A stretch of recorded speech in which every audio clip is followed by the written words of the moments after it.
do you think that says to the rest of the teams looking to avoid that playoff place about St Mirren?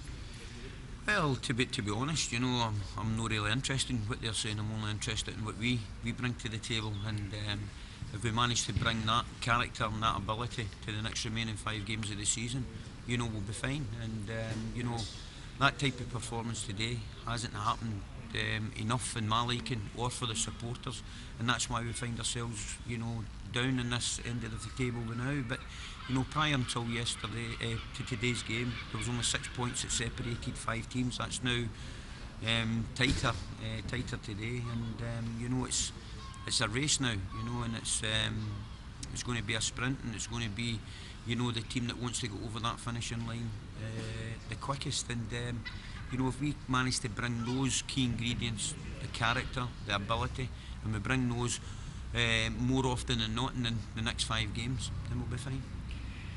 What did you say to the players at half time then? Did you go in and what did you say? No, we were very calm, because bizarrely enough I actually found it, I thought to be 2-0 down at that stage of the game, was difficult, and it actually summed up our season, because I thought that we'd started the game bright. Okay, we didn't open Motherwell up in open play, but we certainly had a lot of penetration. We played a lot of the game in the first 20 minutes in their half. We got a lot of corner kicks, and that looked our best opportunity to score. The keepers had a great save. Jim Goodwin's missed a great opportunity.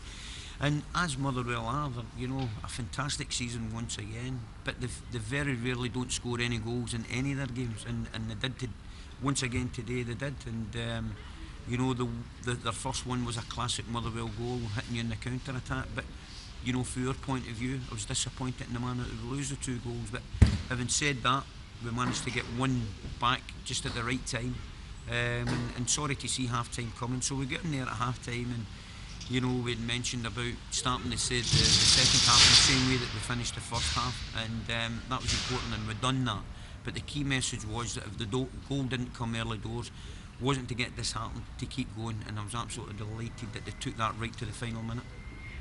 What's the latest in Paul McGowan? He was taken off very early. Yeah, Paul had a tight hamstring, so it's very important with the 5 remaining fixtures that we had, so hopefully we've caught him in the nick of time. And also with no game next week, that gives him a fortnight to get well again, and also we should have Marion Kello back by then. So going into the last 5 games of the season, it looks like we'll have a full complement. And what would you like to say about that man, Stephen Thompson, that scored 2 goals today?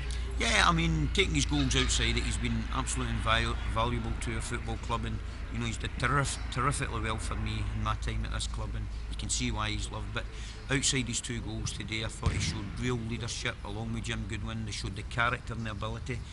They managed to carry the young boys through with them today, and I thought today, his energy right for the first minute until the 95th minute was fantastic. And that is one player that will certainly be wrapped up and put away for the next 5 games. And very finally, what would you like to say about the fans who were absolutely loved it? I thought they were terrific today, because even at 2-0 down, there was a silence here today. They didn't bend, they didn't turn on the players, because they can see exactly what they were given. And if they were like me, they wouldn't believe that we were down 2-0. But that's been the make of our season this season. But to show the character that we did in the second half in the fight, they quickly got right back behind them, and I was absolutely thrilled for them today that we managed to give them 3 massive points.